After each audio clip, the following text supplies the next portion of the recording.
వేల మందిలో ఒక్కరు పుడతారయ్య మీలాంటోళ్ళు.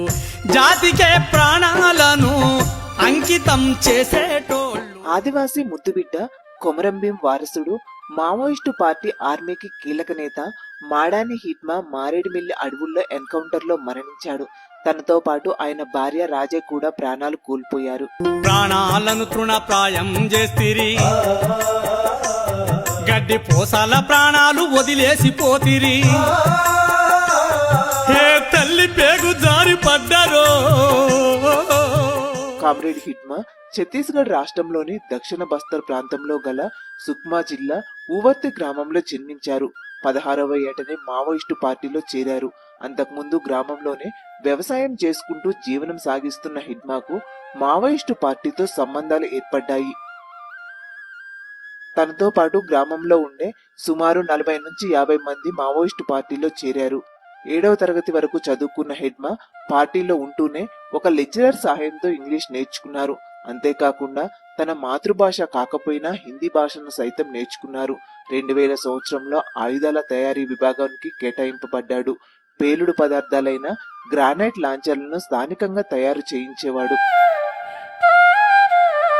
కొత్త విషయాలు నేర్చుకోవడంలో బాగా కుతూహలంగా ఉండేవాడు. దీంతో సాధారణ సభ్యుడిగా ఉన్న హిట్మా ప్రభుత్వం ఏర్పాటు చేసిన సాల్వాజూడం మూలంగా యాక్టివ్ అయ్యారు. పోలీసులపై జరిగిన అనేక దాడుల్లో హిట్మాదే ప్రధాన పాత్ర అని చెప్పొచ్చు. అనేక దాడుల్లో పాల్గొన్న హిట్మా ఒక్క తూటా కూడా పేల్చలేదని, ఒక్క తూటా గాయం తగలకుండా చాలా జాగ్రత్త పడ్డారని మావోయిస్టు మాజీలు చెప్తున్నారు. హిట్మా బస్తర్ ప్రాంతంలో స్థానికుడు కావటం ఆదివాసీ తెగకు చెందడంతో స్థానిక ఆదివాసీల అండ కూడా ఎక్కువగా ఉండేది. అందుకే పోలీసులకు హిట్మా దొరకడం చాలా కష్టమైంది. పోలీసులకు మోస్ట్ వాంటెడ్ గా ఉన్న కేంద్ర కమిటీ సభ్యులు సైతం వరుసగా ఎన్కౌంటర్ లో చనిపోయినా తాను మాత్రం దొరకలేదు. కానీ తనను మారేడుమిల్లి అడవుల్లో ఎన్కౌంటర్లలో చనిపోయారని పోలీసులు ప్రకటించారు.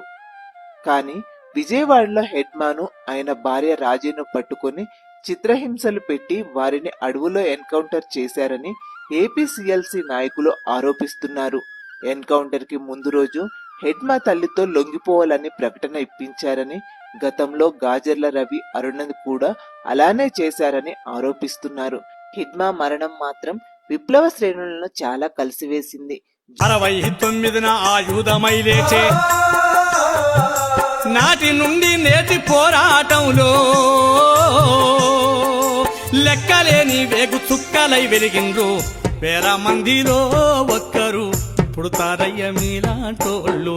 వేల మందిలో ఒక్కరు పుడతారయ్య మీలాంటోళ్ళు.